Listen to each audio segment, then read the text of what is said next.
Just a reminder to you guys, at 12:30, during the live podcast here on stage, the Nintendo Smash Brothers meetup is going to be taking place to the left of the stage, and right your left at the roadside booth.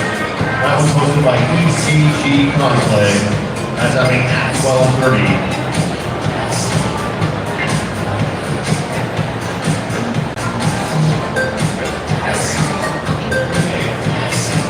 Guys, for everybody in the hall, we've got Fredrick B. Owens coming up here, as well as John St. John. So we're going to have some Q&As going. We're going to film a live podcast. Actually, we're going to be broadcasting live to YouTube today. So come on over, because we're going live in literally 30 seconds.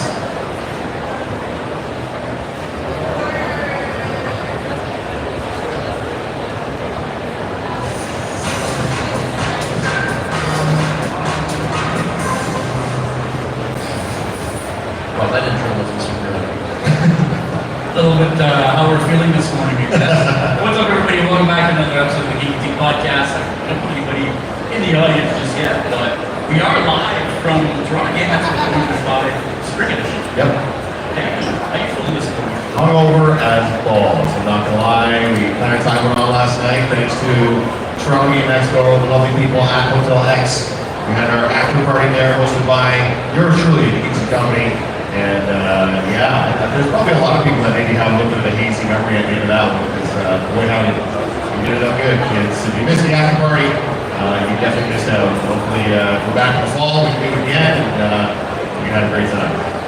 We've got some people starting to come and sit in the crowd now. We've got our good buddy Rob back in. Yo. He's standing out in the crowd, guys. If you have any questions, just lift your hand, Richard. And Rob will come to you. Are we going to understand if Richard has a question? He's kind of got a full face mask on. It's going to be like, he's going to sound like Charlie Brown's teeth there. Guys, our first guest today. Really doesn't need any introduction. By the way, as soon as you hear him talk, you're going to be, just sit back and relax, because this man may have the best voice I've ever heard in my life. Voice actor extraordinaire, please help me welcome Fredrick B. Owens.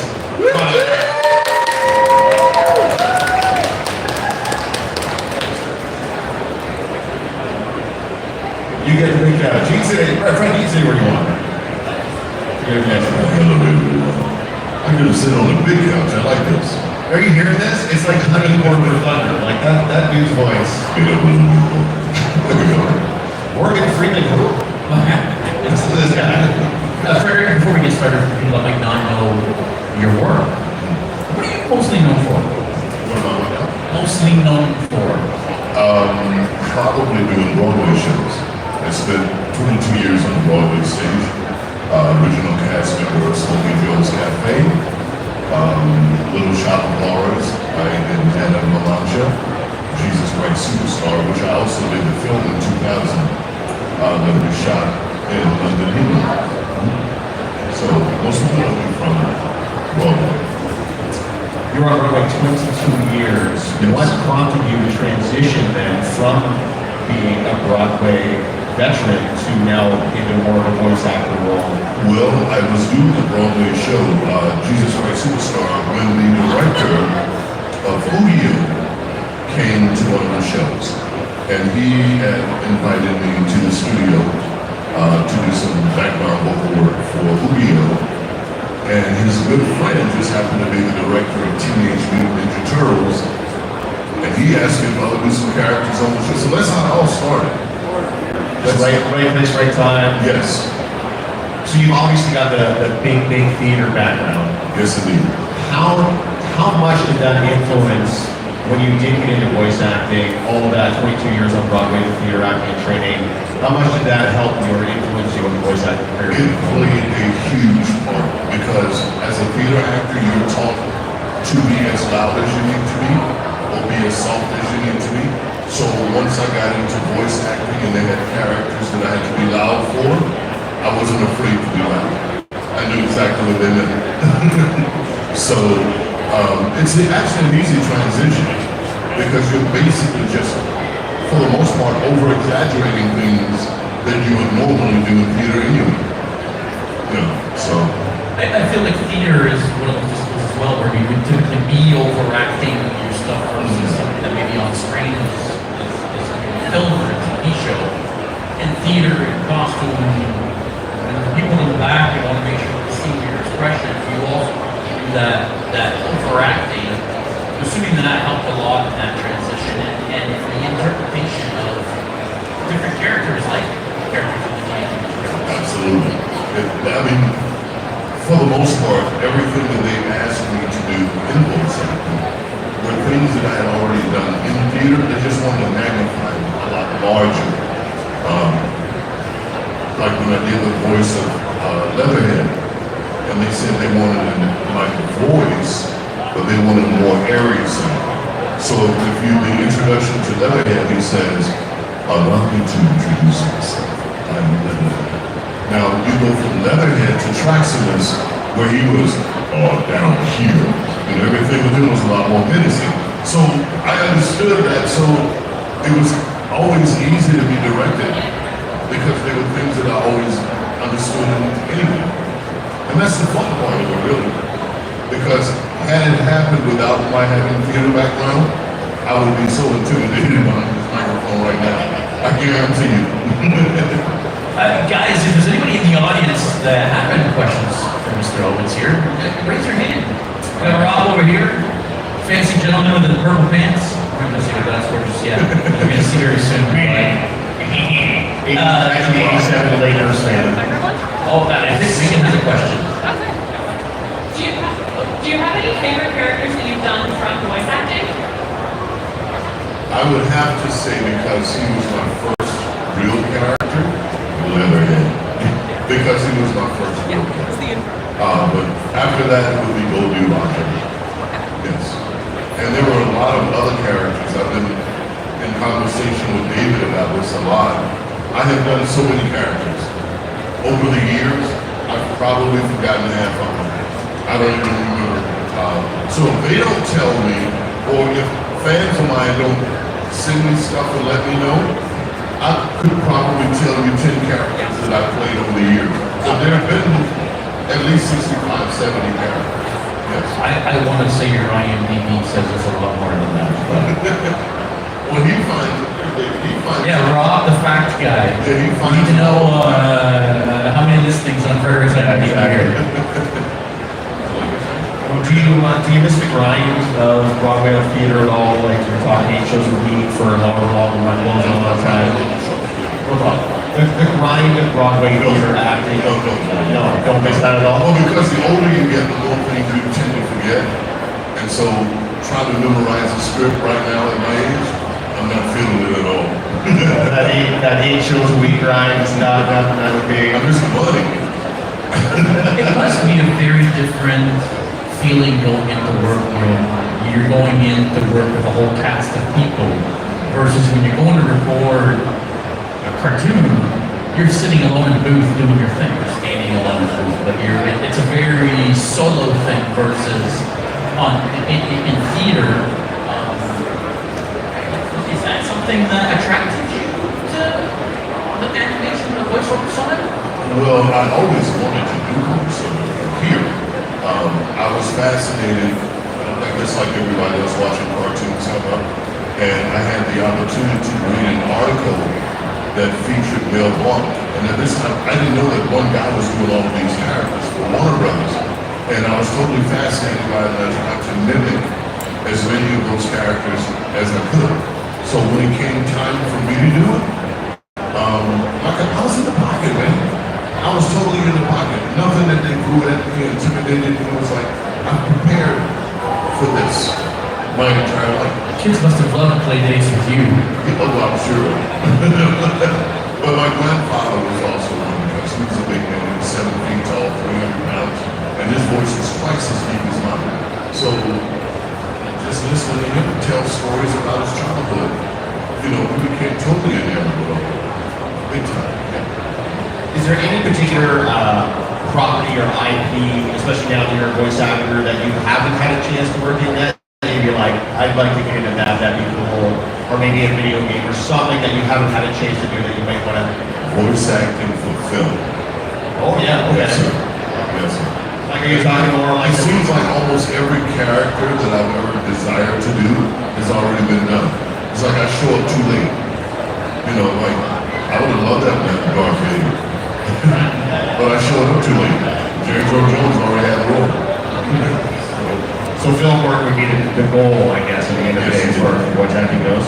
That's cool. Is there a question? I got a question. Question's for me, actually. So while I was doing my fact checking, I noticed that you were in the movie Hitch, and a scene in the movie Hitch. Yes. What was that experience like for you? Well, it all happened by accident, which is crazy in this business. I don't know if you've ever seen this. Seems like a lot of action. First of all, I did not audition for the role at all. Someone auditioned for the role that must have looked like me, and they called my agent and said, "We want you to come back." Come back, and you hadn't been in the first I hadn't even been there in the first place. That's hilarious. No, really. Those crazy things happen a lot in this business. Yeah. So when we got back in the audition room, the director said, "Do that little thing that you did the last time." I had to come clean. I was like, I don't know what it was because it wasn't me. But by that time, he liked my voice, so he said, "We're going to stay with you." You're here now, go ahead. So that's how I got into it. Which is crazy because how I got into the business is the same thing. I was on a subway. This was 1980. And I'm on the subway and I step on a man's foot. I say, "Excuse me." He likes my voice. He puts me in a show, and that's how I got into it. Yes. That's how you end up on Broadway. Yes. If you never stepped on that man's foot, I was sitting on everybody's foot out of that. Whose foot can I step on? What other shows can I Never do? know. You just never know. Did you take any acting classes or courses, or was that something that kind of came later, or were you're just self-taught, natural all the way through? I went to school for nursing. I wanted to be a nurse. No way. Yeah, so I don't have no formal training in dancing, acting, or singing. And you spent 22 years on Broadway, some of the biggest Broadway shows that have ever been, not a single second of formal training. Yes, it did. Wild. It's amazing. Holy heck. Yeah, exactly. I know we asked this question of all the guests, and usually they're like, I can't tell you, but I know you've been active on the con circuit, you've been getting out to a lot of shows, and interacting with fans or your work, but do you have anything on the horizon coming up, maybe some projects? You don't have to tell us what, but have you got anything coming up in the voice acting? I do. Excellent. Yes. Can you give us anything at all about it? It's actually something that I'm writing. No way. Yes, indeed. Can you give us any? Are you in pre-production? Are you still in the writing phase? Like, where are you at with it? As far as I just want to preface this that we are live on YouTube. Oh yes. So go drop it So into you're your spilling box. beans if you're. I'm not sure if I'm ready to reveal. Okay, all right, no. That's why I'm asking. But look Yeah, out for I it. watched that one. I'm sorry. Yeah, no, that's cool. Other than that, my greatest passion in life right now is something I've been doing for 15 years, and that's working with the youth. I coach youth basketball. I've been doing it forever. Where do you Right now, I'm working with program Alderman Huskies in Caledonia, and we have 4 teams running right now. I'm coaching the U13 team that consists of grade 6 and grade 7 kids. So that's really my greatest passion in life. That's what I love doing. How did you get involved in that in the first place, Brent? When I was in grade 9, I was introduced to a youth camp in Raleigh, North Carolina. And they had 4 teams, and they chose a captain out of each group to coach one of the teams. And I was one of the kids who was chosen. And they had 4 college coaches there to act as mentors. Right. And my mentor was Norman Sloan, who was the head coach of North Carolina State University at that time. So that's what I was introduced to coaching, and I just always stayed with it, always. You're still doing that to this day? Yes, indeed. I've been doing it for this going into my 51st year. Wow, that's amazing. Yeah, that's awesome. Yeah, so you clearly have so are you a fan of the sport outside of what you're doing now? You watch a lot of NBA basketball, you watch a lot of college hoops, so is that something that you have a passion for, or is it more based on what you're doing with the kids and the work that you do? I've always been a sports fan. This is more based on grassroots. Sure. Being raised by a single parent, coaches were always very impactful in my life. And so it's my way of giving back. I'm just paying it forward, and I don't have a problem with doing it at all.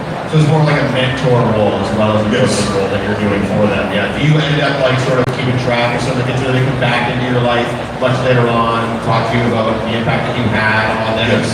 during that time frame? Can you tell us about an experience maybe that you had with something that they back and talk to you after?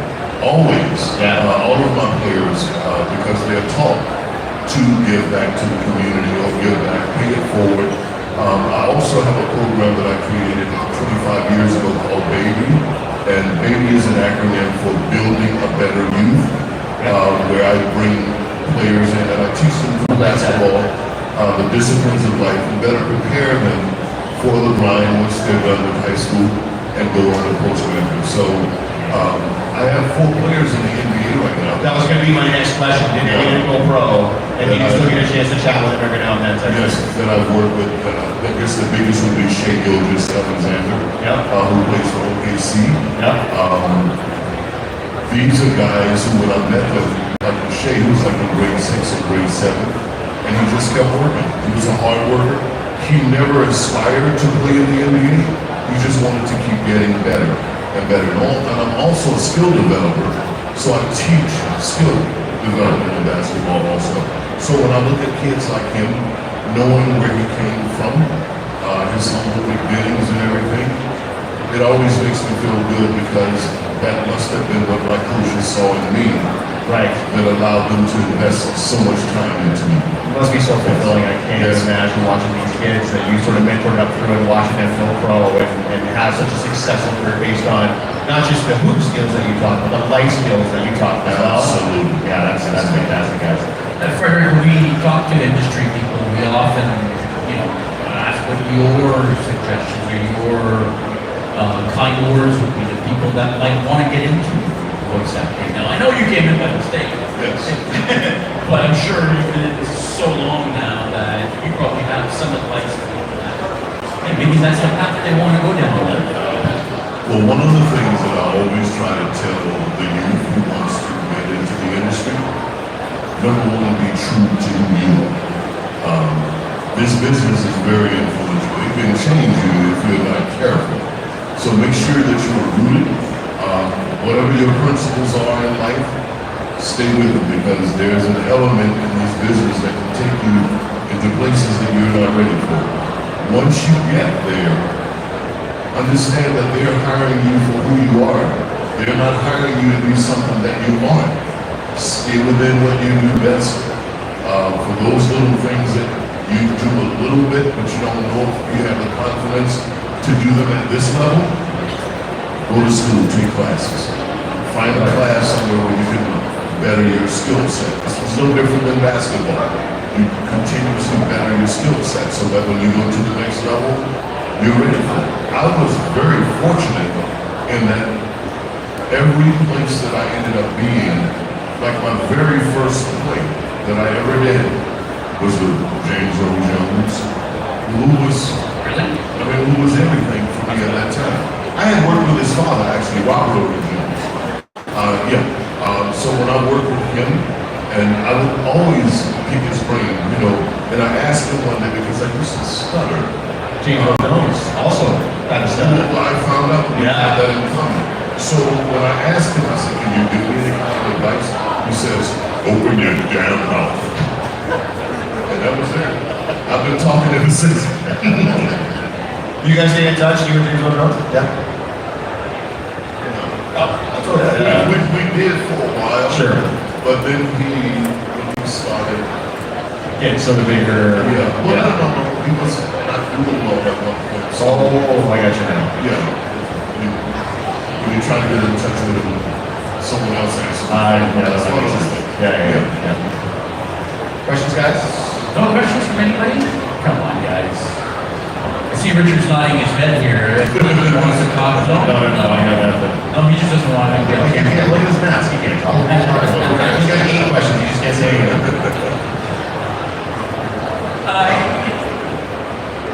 I think I've met you now 2 years ago. You're real active years in the con circuit. Yes. I'm assuming you're enjoying doing the conventions and I do. people and how is this show show, first of all. How's it been treating you? Very, very well. Yeah. I love this. I love everything about this. I love meeting people, obviously. I don't like to use the word fans. I like to use the word friends. Because most of the people that I encounter, that I meet, even just giving a simple little autograph or some right conversation, the next thing you know, your friends on Facebook or Instagram. And then the next thing you know, you're messaging each other. And I tell people all the time, if you get in touch with me, I'm going to respond. So I'm not one of those people that you say, I'll give you a call. You call me, I'm going to answer. And we're going to talk, and we're going to carry some conversation. It's not going to be a high and back kind of thing because I'm just as much into people as they need to be into me. Just be careful on that Facebook, friends, because we learned this morning. We gotta be careful like contact and see it on Facebook. That's right. Can you first thing your Facebook friend, next thing you know, you're while tequila. There was some content this morning that we were shocked by on Facebook. As far as those interactions with the friends at the conventions go, can you remember a recent interaction you had with somebody that would really inspire them, fulfilled you, like a really great interaction you had with a friend? Yes, we were in Niagara Falls. I think this was 2 or 3 years ago. And one of the kids,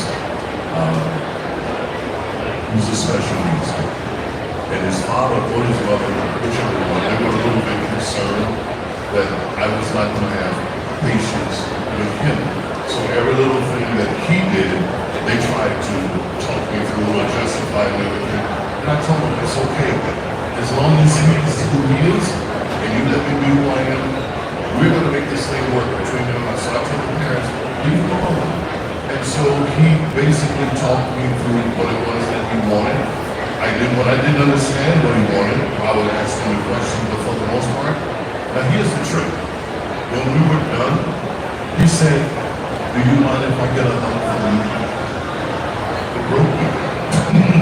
I'm getting emotional up here right now. I think our camera girl's ready. I didn't see that actually coming because up until that point, vocally he was not clear. His speech was not clear. But he was very clear when he said, could you give me a hug? And I was like, whoa. Yeah, I cried. I did. And I didn't know. I'm almost right now. You told the story. Yeah, I get it.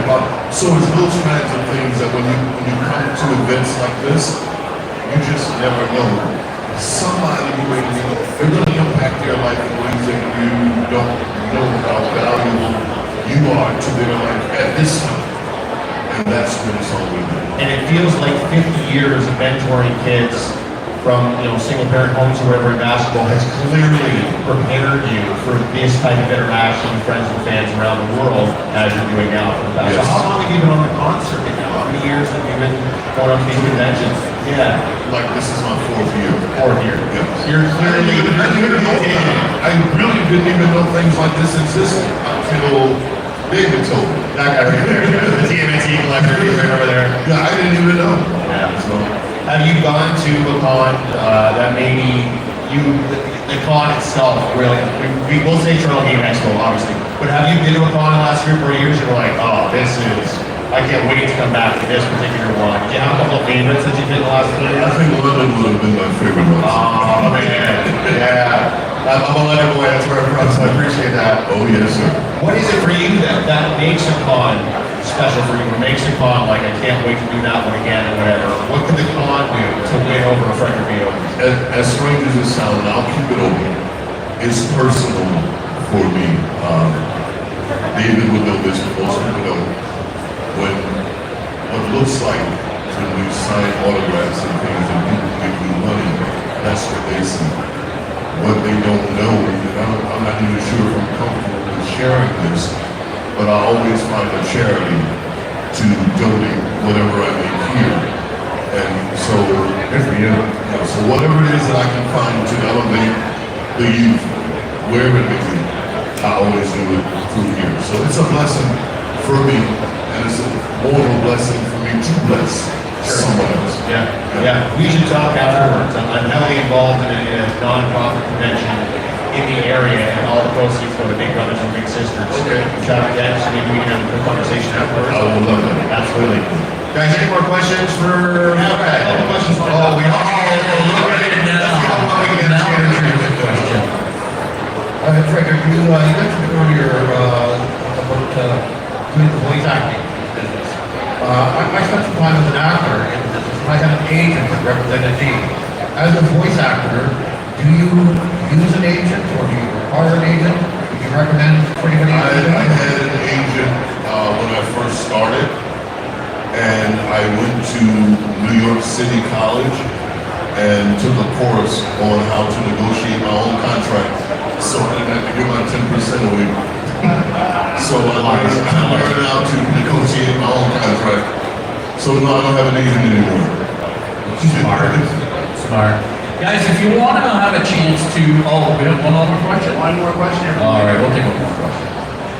Sorry, do you have anything personally within like television or media that you personally geek out about? What do you get excited about when you're watching TV or media? What are you a geek? Are you in your what fandoms are you into? Old TV. As a matter of fact, I was talking to David and I said I have a new guilty pleasure, and I didn't even know if I should share it with anybody, but I'm a big fan of American Pickers. American people, Megan agrees. Like you would not believe. Like you would not. I watch it religiously, sometimes all day long. It's crazy. Awesome. Guys, that's going to be it for Fredrick B. Owens, guys. Big round of applause, please. Thank you. If you want a chance to meet Fredrick, shake his hand, sign an autograph, take a picture, make sure you go to the back far corner. All of the guests are back there. Make sure you go check them out. Fredrick, thank you so much, man. Thanks, Fred. Yeah, appreciate it. Absolutely. Oh, guys, that was awesome. We're not done though. No,